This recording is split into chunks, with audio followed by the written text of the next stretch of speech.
Hello everyone, welcome in this class. इस class में हम अपने प्रीवियस क्लास के टॉपिक को कंटिन्यू करेंगे, computation of tax liability of individual. इस क्लास में इंडिविजुअल की टैक्स लायबिलिटी की कंप्यूटेशन हम एक चार्ट के माध्यम से समझेंगे। यहाँ पर जो इंडिविजुअल लिया है वो अदर इंडिविजुअल है, ना ही वो सीनियर सिटीजन है और ना ही वो सुपर सीनियर सिटीजन है। यहाँ पर स्टूडेंट्स जो इंडिविजुअल है इसके पास एग्रीकल्चरल इनकम भी है। तो सबसे पहले यहाँ पे टोटल इनकम को लिया जाएगा। As you know student, total income हम जब ग्रोस टोटल इनकम में से 80C से 80U की डिडक्शन को लेस कर देते हैं तो टोटल इनकम रह जाती है। उसके बाद उसमें ऐड कर देना है एग्रीकल्चर इनकम। एग्रीकल्चर इनकम तभी ऐड होगी जब उसकी अमाउंट 5000 से ज्यादा होगी, क्योंकि 5000 तक की जो एग्रीकल्चरल इनकम है वो टैक्स एग्जेम्प्टेड होती है। इसके बाद जब टोटल इनकम में हम एग्रीकल्चर इनकम ऐड कर देंगे तो ये एग्रीगेट इनकम आ जाएगी। अब इस एग्रीगेट इनकम पर टैक्स लगाना है। अब यहाँ पर देखना है कि क्या कोई इनकम स्पेशल रेट वाली इनकम है तो उस पे अलग से टैक्स लगेगा। स्पेशल रेट वाली इनकम कौन कौन सी हो सकती है? या तो वो कैजुअल इनकम हो सकती है, इसके ऊपर 30% की फ्लैट रेट से टैक्स लग जाएगा। या वो STGC हो सकता है, शॉर्ट टर्म कैपिटल गेन, जो सेक्शन 111A में एक्सप्लेन्ड है, उस पर 15% की रेट से टैक्स लगाया जाएगा। नेक्स्ट जो है वो लॉन्ग टर्म कैपिटल गेन हो सकता है। यहाँ पर लॉन्ग टर्म कैपिटल गेन पे 2 रेट से टैक्स लगता है, या तो 20% या 10%। 20% की रेट से टैक्स हम तब लगाएंगे जब कोई लॉन्ग टर्म कैपिटल गेन ऐसी सिक्योरिटीज से हो रहा है जो अनलिस्टेड होगी, और 10% की रेट से जो है टैक्स तब लगेगा जब लिस्टेड सिक्योरिटीज में ट्रांजैक्शन की गई है। तो यहाँ पर एग्रीगेट इनकम में से हमने स्पेशल रेट वाली इनकम को निकाल लिया, जिसको ए पार्ट में दिखाया गया। अब यहाँ पर बी जो है क्या होगा, बैलेंस इनकम होगी। इस एग्रीगेट इनकम में से हम इस इनकम को घटा देंगे, स्पेशल वाली रेट वाली इनकम को। तो देखिए यहाँ पर एग्रीगेट इनकम माइनस ए का मतलब स्पेशल रेट इनकम। तो यहाँ पर नॉर्मल रेट्स वाली इनकम बच जाएगी। इस पर आपको टैक्सेशन करना है। ये टैक्सेशन मैंने अपनी प्रीवियस क्लास में बता दिया है किस तरीके से रेट्स को अप्लाई करना है। असेसमेंट ईयर यहाँ 2019-20 है, उन्हीं की रेट्स को यहाँ अप्लाई करना है। जब यहाँ पर टैक्स आ जाएगा तो उसमें से एग्रीकल्चरल इनकम का टैक्स घटा देना है। और एग्रीकल्चरल इनकम का टैक्स कैसे निकलेगा? एग्रीकल्चरल इनकम प्लस जो मिनिमम रेट है एग्जेम्प्टेड उसमें ऐड कर देना है। जैसे late assume agricultural income 1 lakh है, तो यहाँ पर उसमें 2.5 लाख ऐड कर देना है, क्योंकि 2019-20 के असेसमेंट ईयर में इंडिविजुअल और अदर कैटेगरी का इंडिविजुअल है, तो उसमें एग्जेम्प्टेड लिमिट क्या है, 2.5 लाख रुपए है। तो यहाँ पर टैक्स की कंप्यूटेशन 3.5 लाख पर होगी। यहाँ टैक्स निकाल लेना है और उस टैक्स को लेस कर देना है। इसके बाद इसमें सरचार्ज ऐड होगा। अगर सरचार्ज लग सकता है उसके लिए देखना होगा इनकम कितनी है। नेक्स्ट इसमें हेल्थ एंड एजुकेशन सेस 4% की रेट से फॉर द असेसमेंट ईयर 2019-20। तो यहाँ हमारे पास ग्रोस टैक्स आ जाएगा। अब स्टूडेंट्स ग्रोस टैक्स हमारे पास आ गया है।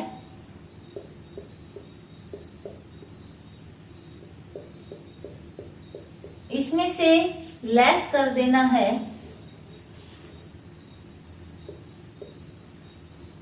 अगर कोई TDS कटा है, टैक्स डिडक्शन एट सोर्स। कोई टीडीएस कटा है तो उसे घटा देना है। इसके बाद अगर कोई टैक्स एडवांस में पे किया है तो उसे भी लेस कर देना है।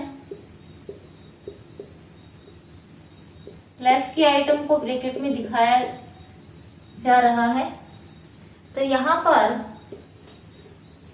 नेट टैक्स पेएबल आ जाएगा।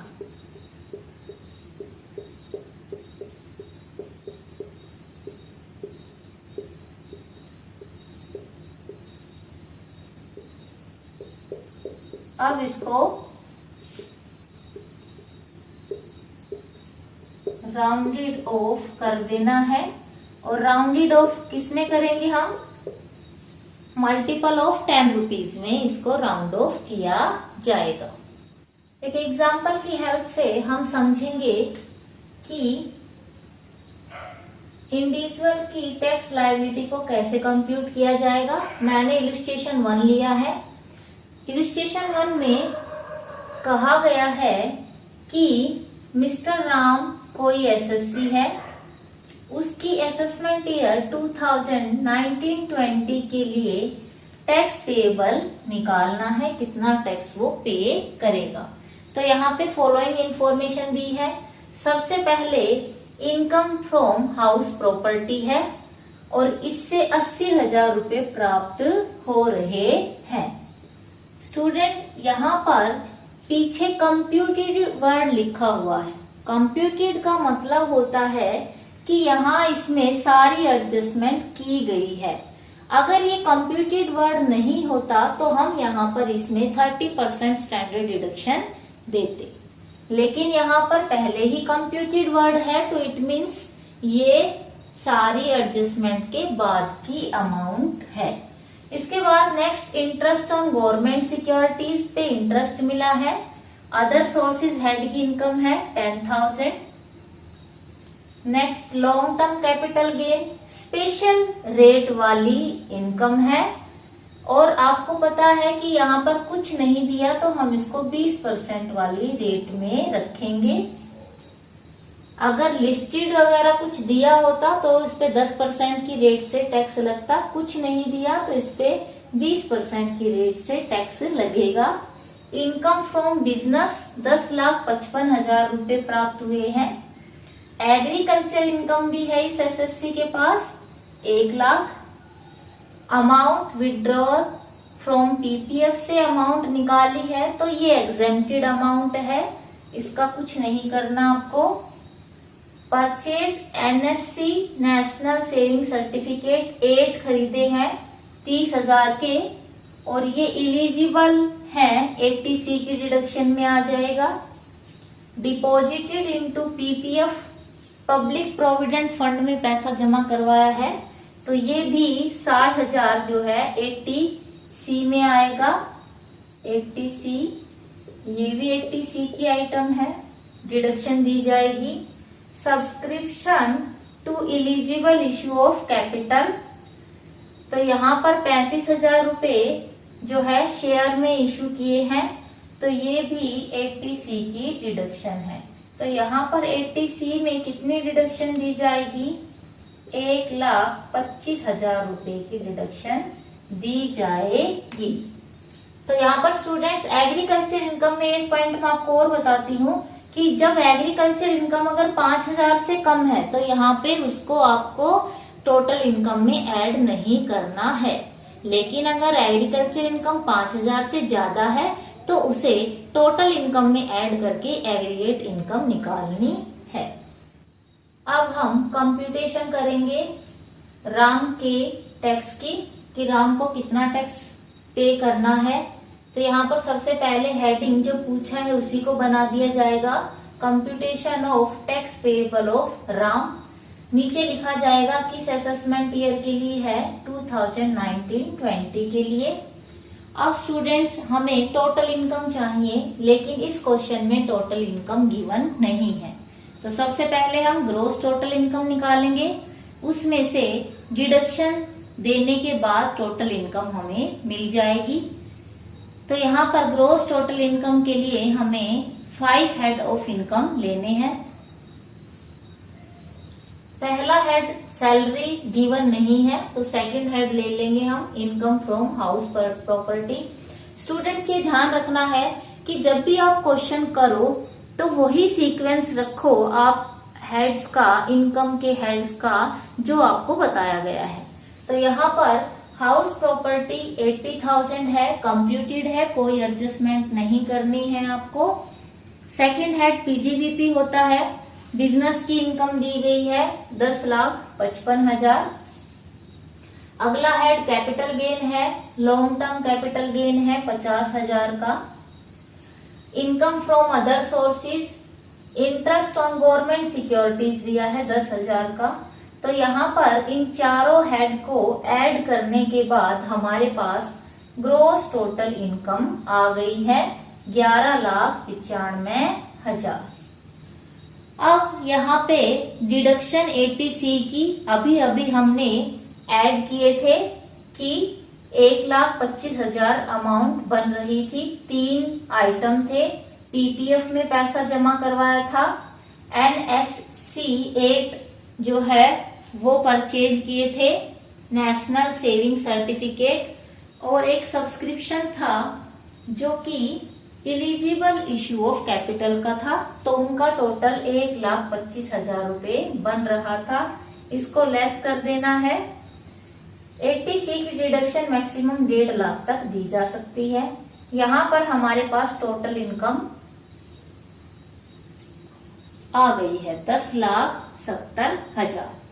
टोटल इनकम आने के बाद स्टूडेंट्स इसमें एग्रीकल्चर इनकम देखो कि 5,000 से ज्यादा है या कम है।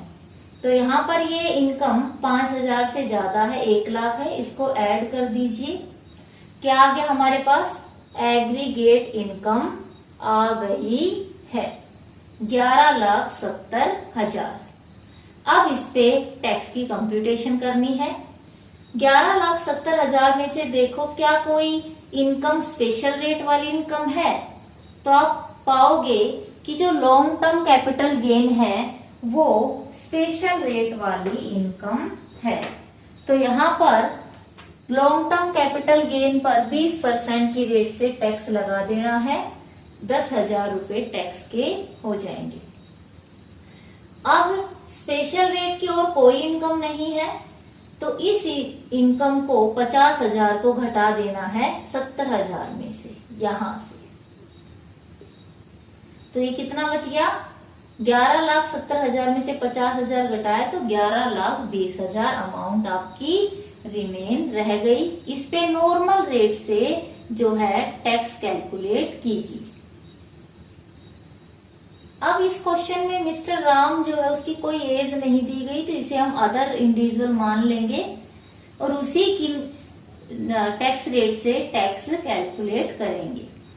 11,20,000 पे 2.5 लाख तक नील, नेक्स्ट 2.5 लाख पे 5%, 12,500, नेक्स्ट 5 लाख पे 20%, 1 लाख, रिमेनिंग यहाँ पे 11,20,000 में से 10 लाख घटने के बाद 1,20,000 जो अमाउंट बची उस पे 30%, 36,000 टोटल टैक्स बन गया है 1,58,500। लेकिन जो ये एग्रीगेट इनकम, एग्रीकल्चर इनकम हमने यहाँ टैक्स लगाया था, इसका टैक्स यहाँ से लेस होगा। कैसे लेस करना है? जो इस स्लैब की मिनिमम एग्जेम्प्टेड लिमिट है 2.5 लाख, उसमें इस इनकम को जोड़ देना है।